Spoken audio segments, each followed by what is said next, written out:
when your pain becomes your power. Welcome to a space of transformation. I recently had the privilege of interviewing Kellyanne, a visionary whose work has fundamentally reshaped how we understand human potential. Kellyanne isn't just a thought leader, she's a soul architect who has dedicated her life to helping others transmute their deepest wounds into their greatest strengths. Her revolutionary approach has created ripples of transformation across continents, particularly for those who face seemingly insurmountable odds. When Kellyanne speaks, something shifts in the atmosphere. Possibilities emerge where there were once only limitations. Have you ever noticed how our entire culture is built around avoiding pain? We're taught to run from it, hide it, medicate it, or pretend it doesn't exist. We've created billion-dollar industries dedicated to numbing discomfort, pain relief medications, convenience services, five-step solutions to complex human problems. But what if I told you that the very thing you've been desperately trying to escape might actually be the blueprint for your greatest power? And I remember sitting across from Kellyanne as she shared this perspective. The room fell silent. There was this collective exhale, as if we all needed permission to see our struggles differently. It was as if someone had finally named the elephant in the room, that our obsession with comfort might be robbing us of our most profound transformation. The truth is, pain isn't just random suffering, pain is information, pain is direction. Pain is transformation waiting to happen. Consider Janice Bryant Howroyd. In the 1970s, she started a business with just $900 in her pocket. $900. That's barely enough for a month's groceries for some families today. But the financial limitation was just the beginning of her challenges. As a Black woman entrepreneur in a male dominated industry, Janice encountered barriers that would have stopped most people in their tracks. Racism wasn't subtle, it was systemic and overt. Sexism wasn't occasional, it was institutional. Doors weren't just closed, they were bolted shut with generations of bias.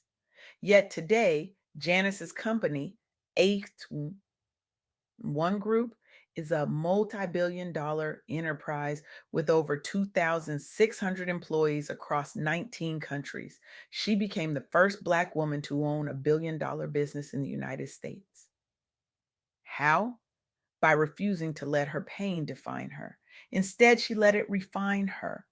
When people underestimated her, she didn't internalize their limitations. She used their doubt as fuel. When systems weren't designed for her success, she didn't conform. She created new systems. When conventional wisdom said impossible, she didn't argue. She simply proved it wrong through action. As Kellyanne powerfully articulated, your pain can be the blueprint for your power. This isn't just a catchy phrase, it's a fundamental truth about human resilience. But here's where many of us get stuck. We understand this intellectually, but emotionally, that's a different story. Because transformation isn't just about changing your circumstances, it's about changing how you see yourself within those circumstances.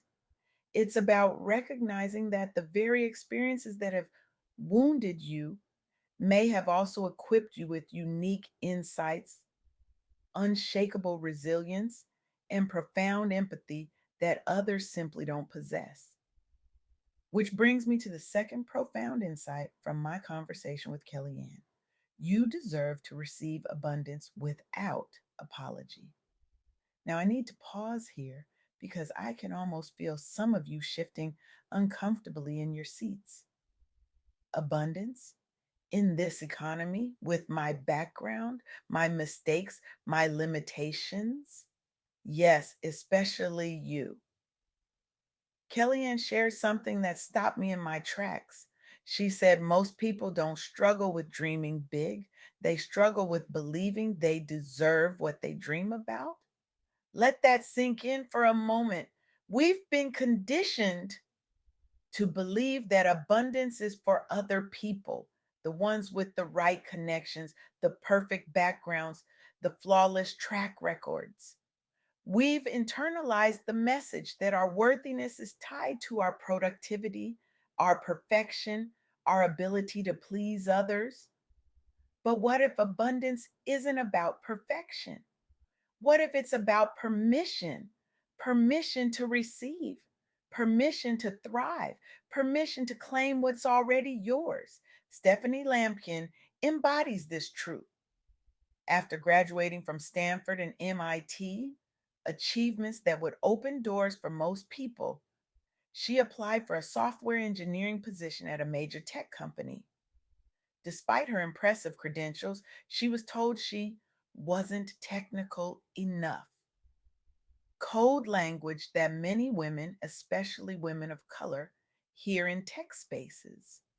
Now, Stephanie could have internalized that rejection. She could have questioned her worth, her abilities, her place in the industry. She could have tried to make herself smaller, less threatening, more palatable to a system that wasn't designed for her success. Instead, she founded Blendor, a software company that uses data analytics to reduce bias in hiring. Today, her platform is used by Fortune 500 companies, and she's been recognized by Forbes and MIT as an innovator transforming the tech landscape. Stephanie didn't just overcome rejection, she transformed it into a mission that's changing an entire industry. She didn't just find a way around a closed door, she built a new doorway that's now open for countless others. This is what happens when you believe you deserve abundance without apology. You stop asking for permission to take up space. You stop shrinking to make others comfortable. You stop apologizing for your ambition, your voice, your dreams. As Kellyanne emphasized in our interview, it's not just about building a business or achieving financial success. It's about healing from what fragmented you, reclaiming your voice, and learning to receive love, wealth, opportunity, and joy. But let's be honest, this isn't easy, especially when you're starting from scratch, especially when the odds seem stacked against you. Which brings me to the third powerful insight from Kellyanne. You can build and scale even when the odds are against you. We live in a world that loves overnight success stories. The college dropout who built a $1 billion company, the unknown artist who went viral and landed a record deal, the entrepreneur who launched a product that sold out in minutes. What these stories often leave out are the years of rejection, the failed attempts, the moments of doubt, the sacrifices, the tears. They leave out the reality that success is rarely linear. It's messy, it's complicated, it's full of detours and dead ends. But as Kellyanne reminded me, success is possible, even when you start from nothing and face obstacles that seem insurmountable. Consider Sheena Allen's story. Growing up in rural Mississippi, Sheena witnessed firsthand the challenges of limited financial access. Her community, like many rural and underserved areas, lacked basic banking services. People relied on check cashing stores and payday lenders, often paying exorbitant fees just to access their own money. As a young Black woman from a small town, Sheena faced skepticism when she entered the tech and finance worlds. These industries weren't designed with someone like her in mind, but Sheena used her background not as a limitation, but as insight. She founded Capway, a fintech platform that addresses financial access for underserved communities. Today, Capway has provided financial tools and education to thousands, helping bridge the wealth gap for Black and marginalized communities. Sheena didn't just overcome barriers, She built a solution that's dismantling those barriers for others. She didn't just find her place in an existing system. She created a new system that's more equitable, more accessible, more humane. This is what Kellyanne means when she talks about building and scaling against the odds. It's not just about personal success, it's about creating systems that make success more accessible for everyone. Now, I want to be clear about something. These stories aren't meant to minimize the very real challenges of systemic inequality, discrimination, or lack of resources. Those barriers are real and they're significant. But as Kellyanne emphasized in our conversation, acknowledging barriers doesn't mean accepting them as final. It means seeing them clearly so you can strategize effectively. So, where do we go from here? How do we actually apply these transformative insights in our own lives? It starts with a radical reframing of your story, not the story others have told about you, but the story you tell yourself. The narrative that runs through your mind when you face rejection, when you encounter obstacles, when you contemplate your dreams. What if your greatest pain isn't a punishment but preparation? What if your struggles aren't evidence of your weakness, but the forging of your unique strength?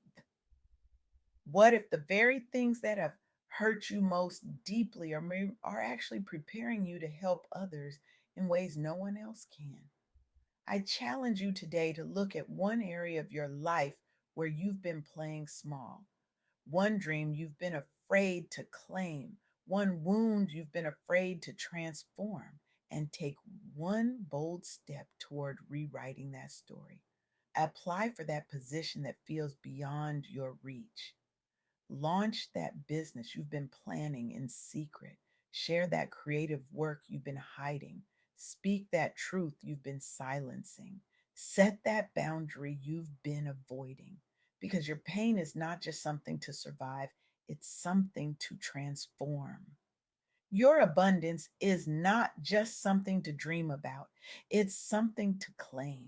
Your success is not just something to hope for, it's something to build deliberately and courageously, especially when, the odds seem impossible.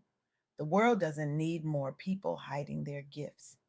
It needs more people brave enough to transform their pain into purpose. It needs you, all of you, not despite what you've survived, but because of it. Your wounds don't disqualify you from greatness. They might be precisely what qualifies you for it. Your struggles don't make you less worthy of abundance. They might be preparing you to receive it in ways you never imagined. Your obstacles don't mean you can't build something extraordinary. They might be teaching you exactly how to build it differently. Today is your invitation to transformation, not someday, not when everything is perfect, not when you feel ready, now, exactly as you are. With everything you've survived, with everything you've learned, with everything you have to give, the world is waiting for your power. And it begins with the courage to transform your pain. Thank you